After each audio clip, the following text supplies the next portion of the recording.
પાઠ 10 વલાઈની અવકાશી સફર.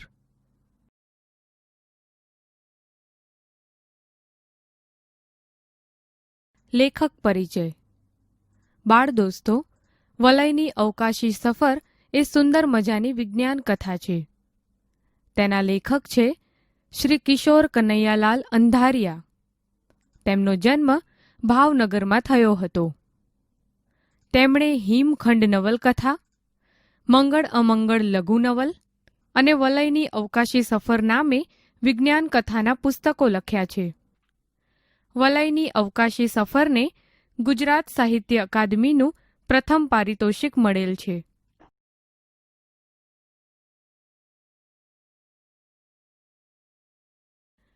શાળાઓમાં ઉનાળુ વેકેશન પડી ગયું હતું. મે મહિનાની કાજળગીરી રાત હતી. વિસ્મય અને વિરાટ અત્યારે વલયની અગાશીમાં હતા. ત્રણેય પાકા ભાઈબંધ હતા. અભ્યાસમાં હોશિયાર હતા. વિજ્ઞાનમાં એમને ખૂબ રસ હતો. ત્રણેય ઉનાળાના વેકેશનમાં આજની જેમ જ ઘણીવાર વલયની અગાશીમાં સાથે સૂતા.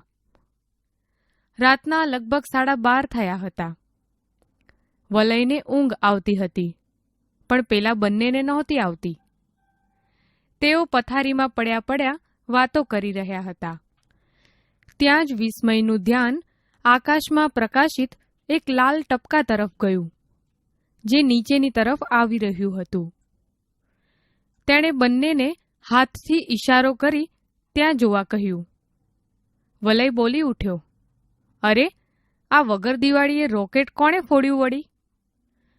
પરંતુ તેઓની દારૂખાનાના રોકેટ હોવા વિશેની માન્યતા ધીરે ધીરે ભાંગવા લાગી.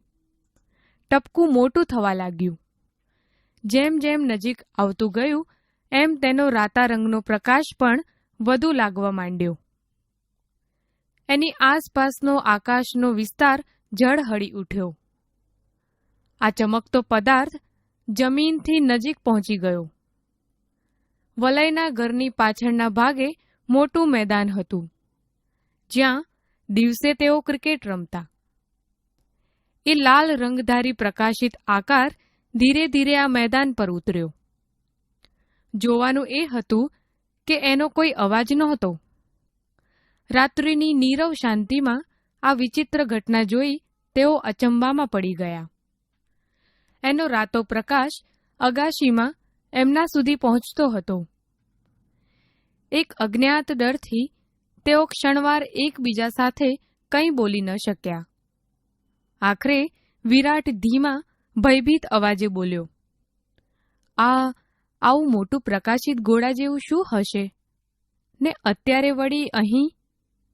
વિસ્મયે તેનો હાથ હાથમાં લઈ કહ્યું, ગભરાતો નહીં. મારું અનુમાન છે આ કોઈ બીજા ગ્રહનું યાન લાગે છે.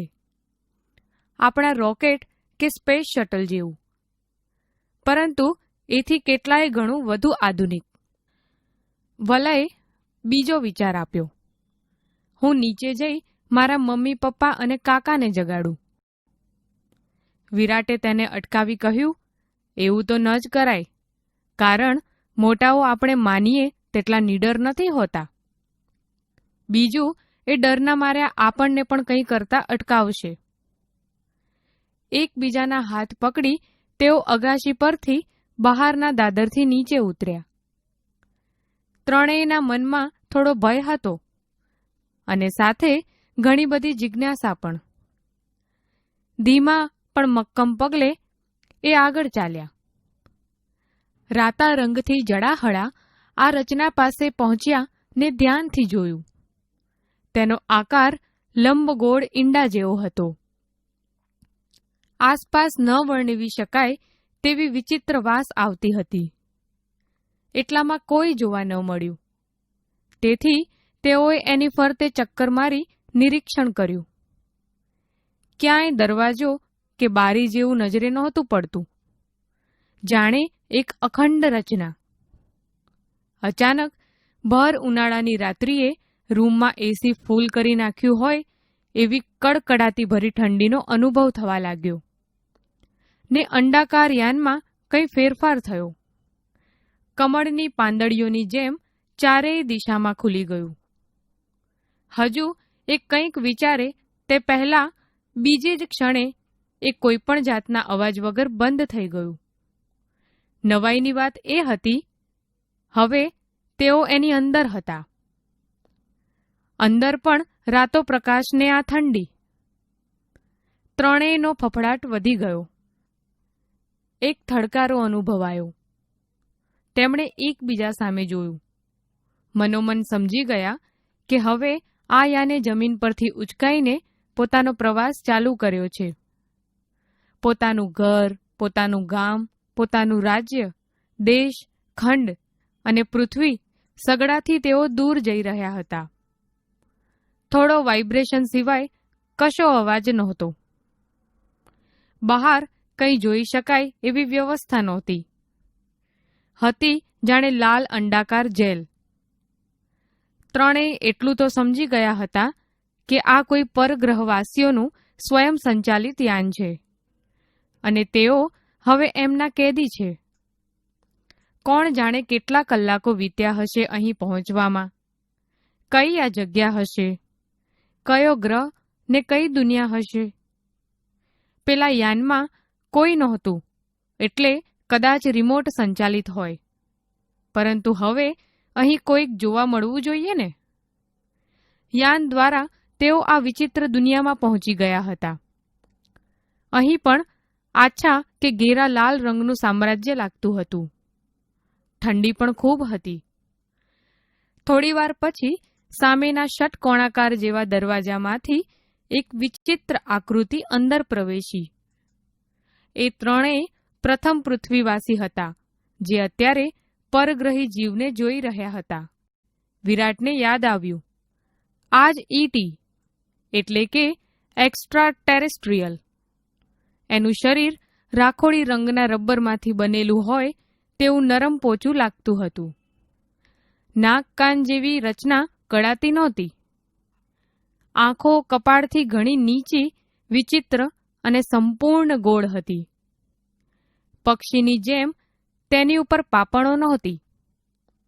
માથાનો ભાગ મોટો હતો અને તેની પર વાળ નહોતા. રાખોડી રંગના માથા પર એરિયલ જેવી 2-3 રચના લગાડેલી હતી. એટલી વારમાં એ વિચિત્ર જીવ તેની સાવ નજીક આવી ગયો. તેણે વારાફરતી ત્રણેયના હાથને પોતાના હાથ વડે સ્પર્શ કર્યો. તેના હાથના વિચિત્ર લાંબા આંગળાઓ પર પુશ બટન જેવી સ્વીચો જડાયેલી હતી. કદાચ એમાંથી કોઈ એવો પ્રવાહ તેઓના શરીરમાં વહ્યો કે તરત જ ત્રણેય ખેંચાતા ખેંચાતા એની પાછળ ચાલવા લાગ્યા. તેઓ કેટલાક ષટકોણાકાર બાંધકામો વટાવી એક ઘણા મોટા ષટકોણ હોલમાં પ્રવેશ્યા. પેલા વિચિત્ર જીવ જેવા અહીં કેટલાય રાખોડિયા રંગના જીવો હતા, જાણે ભેદી ભૂતાવળની દુનિયા. હોલના 5 ખૂણામાં એ બધાની વિચિત્ર બેઠક હતી. છઠ્ઠા ખૂણામાં આવો જ એક જીવ હતો, જેની બેઠક વિશેષ ઊંચી હતી, જેની સામે ડેશબોર્ડ હતું અને તેની પર કેટલીય બટન સ્વીચો હતી. તેના માથા પર બીજા જીવો કરતાં વધારે સંખ્યામાં એરિયલના સળિયા હતા. વિસ્મય, વલય, વિરાટ ત્રણેયને તેની પાસે લઈ જવામાં આવ્યા. તેઓ સમજી ગયા કે આ જીવ બધાનો બોસ હોવો જોઈએ. હવે શું થશે? તેઓને મારી નાખશે કે ગુલામ તરીકે અહીંયા રાખશે? ની અટકળો કરતા આ ઠંડા રતાશ પડતા પરિસરમાં ત્રણેયના શરીરમાંથી ભયનું લખલખું પસાર થઈ ગયું. બોસ લાગતા પરગ્રહીએ તેઓની તરફ નજર માંડી અને પિયાનો વગાડતો હોય એમ ડેશબોર્ડ પર આંગળીઓ ફેરવવા માંડી. જેવી આંગળી અટકી કે એ કંટ્રોલ બોર્ડની સ્પીકર જેવી રચનામાંથી અંગ્રેજીમાં અવાજ આવ્યો. અલબત્ત એ અવાજ યાંત્રિક હોય એમ લાગ્યું. પૃથ્વીવાસીઓ, અમારે તમારું અપહરણ કરવું પડ્યું છે. અમે અહીંથી પૃથ્વી પર જે યાન મોકલ્યું હતું તેમાં તમે ઝડપાઈ ગયા. ફરી પાછી પેલાએ આંગળીઓ ફેરવી. વિસ્મય અને વલય સમજી ગયા. આ એક એવી યાંત્રિક રચના લાગતી હતી જે દુભાષિયાનું કામ કરતી હતી અને તેની ભાષાનું અંગ્રેજીમાં રૂપાંતર કરી સંભળાવતી હતી. આગળ સંભળાયું, તમે અત્યારે સૂર્યમાળાના 6થા ગ્રહ શનિના ઉપગ્રહો પૈકીના ટીટાન નામના ચંદ્ર પર છો. અહીં માત્ર મારું સામ્રાજ્ય ચાલે છે. તમારા કરતાં અમારી આ નાનકડી દુનિયા ઘણી આગળ છે. વલયને વિચાર આવ્યો. તે મનમાં અંગ્રેજીમાં વાક્ય ગોઠવી પછી બોલ્યો, પણ અહીં માત્ર રાતો પ્રકાશ છે, એમ કેમ છે? થોડી વારમાં તેમાંથી વિચિત્ર યાંત્રિક અવાજ આવ્યા. પછી બોસનો ઉત્તર સંભળાયો, શનિના ગ્રહ ફરતા વલયો છે એ તો તમે પૃથ્વીવાસી પણ જાણતા હશો. એમાંના 2 વલયોમાંથી સૂર્યપ્રકાશ પરાવર્તન અને વક્રીભવન પામી એવી રીતે અમારી આ દુનિયા પર આવે છે કે માત્ર મોટી તરંગ લંબાઈ ધરાવતો લાલ રંગ જ અહીં પહોંચે. અમારે મન તો આ જ પ્રકાશ, બીજો પ્રકાશ ક્યારેય જોયો નથી અને અમે તેને સહી શકીએ કે કેમ એ પણ ખબર નથી. બીજી વાત, તમને અને તમારા જેવા બીજા માનવોના અપહરણ કરી અમે તમારા ગ્રહ પર એ ઝાંસા ચિઠ્ઠી મોકલવા માંગીએ છીએ કે આખી પૃથ્વી પર જેટલો યુરેનિયમ ધાતુનો જથ્થો છે એ અમને આપી દો. અમારું એ મુખ્ય બળતણ છે અને અહીંની જમીનમાંથી તે મળતું નથી. ધારો કે એમ ન કરવામાં આવે તો? વિરાટે પ્રશ્ન કર્યો. તો અમે પૃથ્વી પરની સમગ્ર માનવજાતનું નિકંદન કાઢી નાખીશું.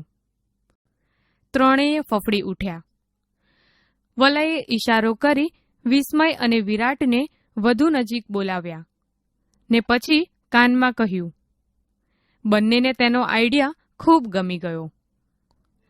વલય અગાશીમાં રાત્રે સૂતી વખતે હંમેશા પોતાની પાસે ટોર્ચ રાખતો હતો. એ બેટરી યાનમાં જતી વખતે માંડ પોતાના ખિસ્સામાં સંતાડી રાખી હતી. તરત તેણે એ કાઢી અને ઓન કરી. તેનો સફેદ પ્રકાશિત શેરડો પેલા બોસ પર નાખ્યો. તેના માટે લાલ રંગ સિવાયની તરંગ લંબાઈનો પ્રકાશ સહન થઈ શકે તેમ નહોતો. એક સામાન્ય ટોર્ચ અહીં શક્તિશાળી શસ્ત્ર પુરવાર થઈ. તેનો રબ્બરિયો રાખોડી દેહ આ રાતા રંગના પ્રકાશમાં જ વિકાસ પામ્યો હતો. તરત એને આ સફેદ પ્રકાશથી બળતરા થવા લાગી. એના દેહમાંથી યાંત્રિક અવાજો આવવા લાગ્યા અને એનું રબ્બરિયું પોચું શરીર ઓગળવા લાગ્યું. હવે ત્રણેયના જીવમાં જીવ આવ્યો. ત્યાં સુધીમાં વિચિત્ર જીવોમાં મોટી ભાગદોડ મચી ગઈ. બોસના તો ત્યાં જ રામ રમી ગયા. ક્ષણવારમાં બાજી આ ત્રણેય મિત્રોના હાથમાં આવી ગઈ. તેમણે અંગ્રેજીમાં કંટ્રોલ બોર્ડના માધ્યમ વડે તે જીવોને ધમકી આપી અને પોતાને તાત્કાલિક પૃથ્વી પર પાછા જવા માટે યાનની વ્યવસ્થા કરવા કહ્યું. ખૂબ જ ભયભીત થયેલા ઉપગ્રહવાસીઓને તરત જ તેમણે યાનમાં બેસાડી દીધા અને યાન પૃથ્વી સુધી પહોંચે એ માટે પ્રોગ્રામ્ડ કરી દીધું. ત્રણેય લાલ રંગી આ દુનિયાને અલવિદા કરી. વલયે પોતાની બેટરી ફરી હાથમાં લીધી અને અગાશીમાં સૂતેલા વલયને એના મમ્મી ઢંઢોળતા હતા. ઉઠને, જો કેટલો દિવસ ચડી ગયો. તારા 2 ભાઈબંધ ક્યારના ઉઠીને એના ઘરે ચાલ્યા ગયા ને આમ બેબાકડો થઈ બેટરીને હાથમાં લઈ શું કરે છે? કોઈ સપનું તો નથી જોયું ને? શાળાઓમાં ઉનાળુ વેકેશન પડી ગયું હતું. મે મહિનાની કાજળગીરી રાત હતી. વિસ્મય અને વિરાટ અત્યારે વલયની અગાશીમાં હતા. ત્રણેય પાકા ભાઈબંધ હતા. અભ્યાસમાં હોશિયાર હતા. વિજ્ઞાનમાં એમને ખૂબ રસ હતો. ત્રણેય ઉનાળાના વેકેશનમાં આજની જેમ જ ઘણીવાર વલયની અગાશીમાં સાથે સૂતા. રાતના લગભગ 12:30 થયા હતા. વલયને ઊંઘ આવતી હતી, પણ પેલા બંનેને નહોતી આવતી. તેઓ પથારીમાં પડ્યા પડ્યા વાતો કરી રહ્યા હતા. ત્યાં જ વિસ્મયનું ધ્યાન આકાશમાં પ્રકાશિત એક લાલ ટપકા તરફ ગયું, જે નીચેની તરફ આવી રહ્યું હતું. તેણે બંનેને હાથથી ઇશારો કરી ત્યાં જોવા કહ્યું. વલય બોલી ઉઠ્યો, અરે, આ વગર દિવાળીએ રોકેટ કોણે ફોડ્યું વળી? પરંતુ તેઓની દારૂખાનાના રોકેટ હોવા વિશેની માન્યતા ધીરે ધીરે ભાંગવા લાગી. ટપકું મોટું થવા લાગ્યું. જેમ જેમ નજીક આવતું ગયું એમ તેનો રાતા રંગનો પ્રકાશ પણ વધુ લાગવા માંડ્યો. એની આસપાસનો આકાશનો વિસ્તાર ઝળહળી ઉઠ્યો. આ ચમકતો પદાર્થ જમીનથી નજીક પહોંચી ગયો. વલયના ઘરની પાછળના ભાગે મોટું મેદાન હતું, જ્યાં દિવસે તેઓ ક્રિકેટ રમતા. એ લાલ રંગધારી પ્રકાશિત આકાર ધીરે ધીરે આ મેદાન પર ઉતર્યો. જોવાનું એ હતું કે એનો કોઈ અવાજ નહોતો. રાત્રિની નીરવ શાંતિમાં આ વિચિત્ર ઘટના જોઈ તેઓ અચંબામાં પડી ગયા. એનો રાતો પ્રકાશ અગાશીમાં એમના સુધી પહોંચતો હતો. એક અજ્ઞાત ડરથી તેઓ ક્ષણવાર એકબીજા સાથે કંઈ બોલી ન શક્યા. આખરે વિરાટ ધીમા ભયભીત અવાજે બોલ્યો, આ આવું મોટું પ્રકાશિત ગોળા જેવું શું હશે ને અત્યારે વળી અહીં? વિસ્મયે તેનો હાથ હાથમાં લઈ કહ્યું, ગભરાતો નહીં. મારું અનુમાન છે આ કોઈ બીજા ગ્રહનું યાન લાગે છે, આપણા રોકેટ કે સ્પેસ શટલ જેવું, પરંતુ એથી કેટલુંય ઘણું વધુ આધુનિક.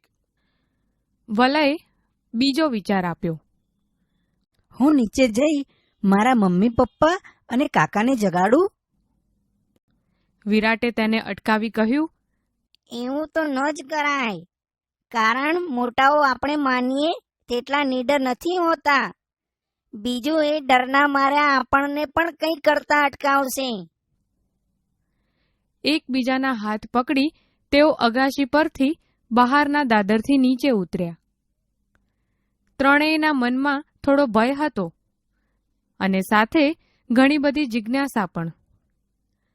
ધીમા પણ મક્કમ પગલે એ આગળ ચાલ્યા. રાતા રંગથી જડાહળા આ રચના પાસે પહોંચ્યા ને ધ્યાનથી જોયું. તેનો આકાર લંબગોળ ઈંડા જેવો હતો. આસપાસ ન વર્ણવી શકાય તેવી વિચિત્ર વાસ આવતી હતી. એટલામાં કોઈ જોવા ન મળ્યું. તેથી તેઓએ એની ફરતે ચક્કર મારી નિરીક્ષણ કર્યું.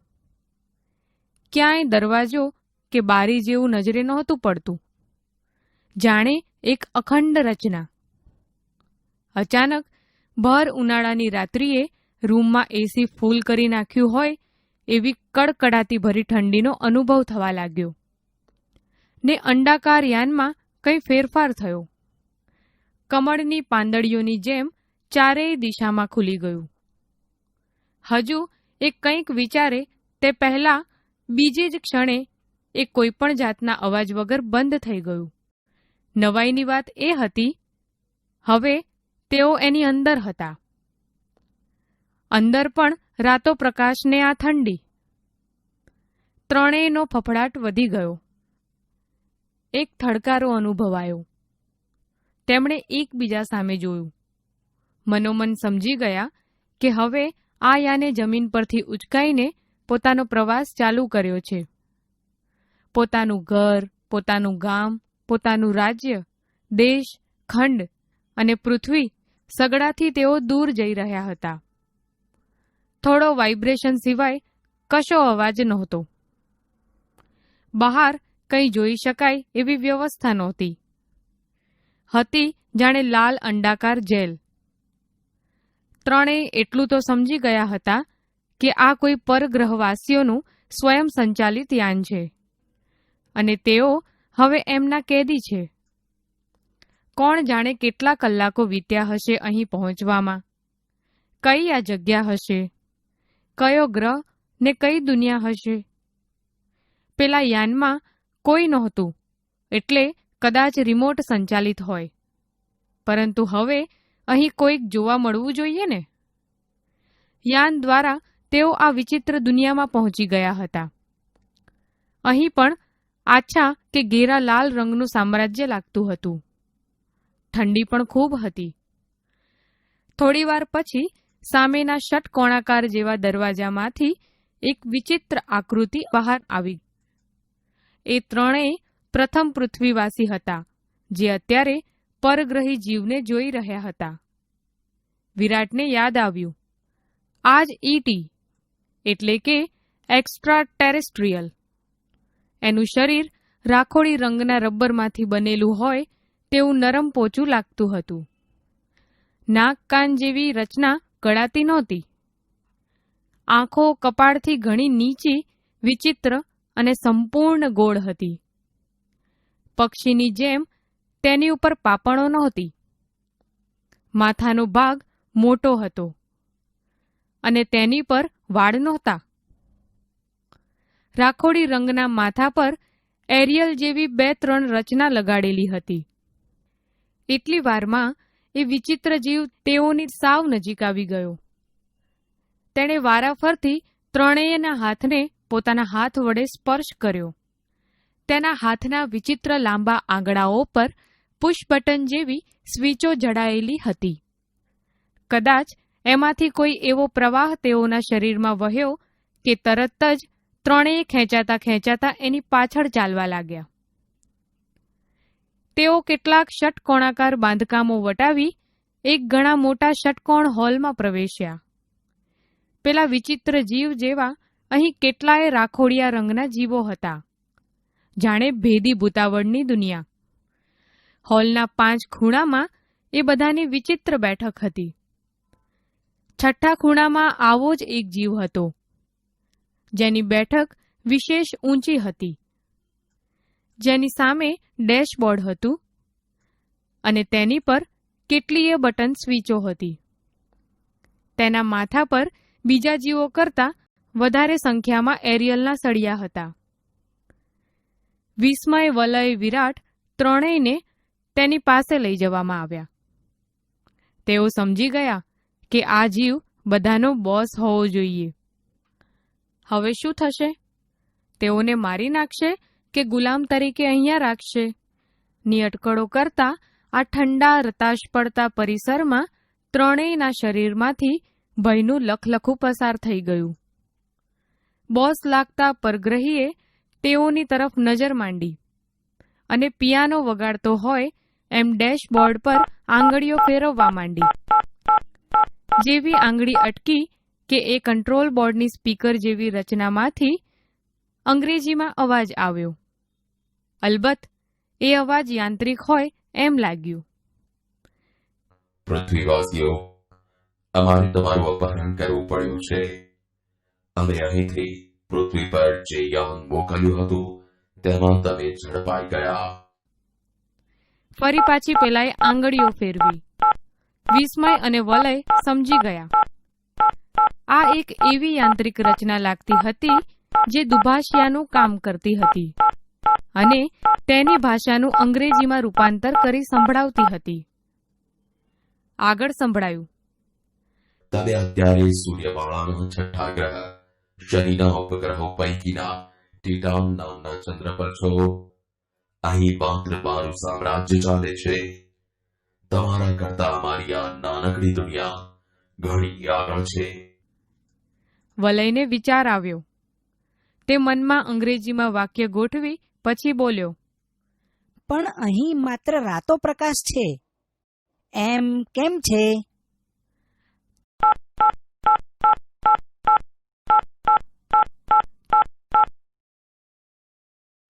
શનિના ગ્રહ ફરતા વલયો છે એ તો તમે પૃથ્વીવાસી જાણતા જ હશો. એમાંના 2 વલયોમાંથી સૂર્યપ્રકાશ પરાવર્તન અને વક્રીભવન પામી એવી રીતે અમારી આ દુનિયા પર આવે છે કે માત્ર મોટી તરંગ લંબાઈ ધરાવતો લાલ રંગ જ અહીં પહોંચે. અમારે મન તો આ જ પ્રકાશ. બીજો પ્રકાશ ક્યારેય જોયો નથી અને અમે તેને સહી શકીએ કે કેમ એ પણ ખબર નથી. બીજી વાત, તમને અને તમારા જેવા બીજા માનવોના અપહરણ કરી અમે તમારા ગ્રહ પર એ જાફા ચિઠ્ઠી મોકલવા માંગીએ છીએ કે આખી પૃથ્વી પર જેટલો યુરેનિયમ ધાતુનો જથ્થો છે એ અમને આપી દો. અમારું એ મુખ્ય બળતણ છે અને અહીંની જમીનમાંથી તે મળતું નથી. ધારો કે એમ ન કરવામાં આવે તો અમે પૃથ્વી પરની સમગ્ર માનવજાતનું નિકંદન કાઢી નાખીશું. ત્રણેય ફફડી ઉઠ્યા. વલયે ઈશારો કરી વિસ્મય અને વિરાટને વધુ નજીક બોલાવ્યા ને પછી કાનમાં કહ્યું. બંનેને તેનો આઈડિયા ખૂબ ગમી ગયો. વલય અગાશીમાં રાત્રે સૂતી વખતે હંમેશા પોતાની પાસે ટોર્ચ રાખતો હતો. એ બેટરી યાનમાં જતી વખતે માંડ માંડ પોતાના ખિસ્સામાં સંતાડી રાખી હતી. તરત તેણે એ કાઢી અને ઓન કરી. તેનો સફેદ પ્રકાશિત શેરડો પેલા બોસ પર નાખ્યો. તેના માટે લાલ રંગ સિવાયની તરંગ લંબાઈનો પ્રકાશ સહન થઈ શકે તેમ નહોતો. એક સામાન્ય ટોર્ચ અહીં શક્તિશાળી શસ્ત્ર પુરવાર થઈ. તેનો રબ્બરિયો રાખોડી દેહ આ રાતા રંગના પ્રકાશમાં જ વિકાસ પામ્યો હતો. તરત એને આ સફેદ પ્રકાશથી બળતરા થવા લાગી. એના દેહમાંથી યાંત્રિક અવાજો આવવા લાગ્યા અને એનું રબ્બરિયું પોચું શરીર ઓગળવા લાગ્યું. હવે ત્રણેયના જીવમાં જીવ આવ્યો. ત્યાં સુધીમાં આ વિચિત્ર જીવોમાં મોટી ભાગદોડ મચી ગઈ. બોસના તો ત્યાં જ રામ રમી ગયા. ક્ષણવારમાં બાજી આ ત્રણેય મિત્રોના હાથમાં આવી ગઈ. તેમણે અંગ્રેજીમાં કંટ્રોલ બોર્ડના માધ્યમ વડે તે જીવોને ધમકી આપી અને પોતાને તાત્કાલિક પૃથ્વી પર પાછા જવા માટે યાનની વ્યવસ્થા કરવા કહ્યું. ખૂબ જ ભયભીત થયેલા ઉપગ્રહવાસીઓએ તરત જ તેમને યાનમાં બેસાડી દીધા અને યાન પૃથ્વી સુધી પહોંચે એ માટે પ્રોગ્રામ્ડ કરી દીધું. ત્રણેય લાલ રંગી આ દુનિયાને અલવિદા કરી. વલયે પોતાની બેટરી ફરી હાથમાં લીધી અને અગાશીમાં સૂતેલા વલયને એના મમ્મી ઢંઢોળતા હતા. ઉઠને, જો કેટલો દિવસ ચડી ગયો. તારા બે ભાઈબંધ ક્યારના ઉઠીને એના ઘરે ચાલ્યા ગયા ને આમ બેબાકડો થઈ બેટરીને હાથમાં લઈ શું કરે છે? કોઈ સપનું તો નથી જોયું ને? ભાષા સજ્જતા. બાળ દોસ્તો, આપેલા વાક્યો વાંચો. પહેલું સુખ તે જાતે નર્યા. 10મા વિદ્યાર્થી તરીકે શિક્ષકે એને ઇન્સ્પેક્ટર આગળ ઊભો કર્યો. રમેશ બીજા નંબરે પાસ થયો. દોડ સ્પર્ધામાં તેનો 3જો નંબર આવ્યો. અહીં આપવામાં આવેલા વાક્યોમાં પહેલું, 10મા, બીજા અને ત્રીજા એ વિશેષણ ક્રમ દર્શાવે છે. એટલે કે ક્રમ દર્શાવતા વિશેષણને ક્રમવાચક વિશેષણ કહેવામાં આવે છે.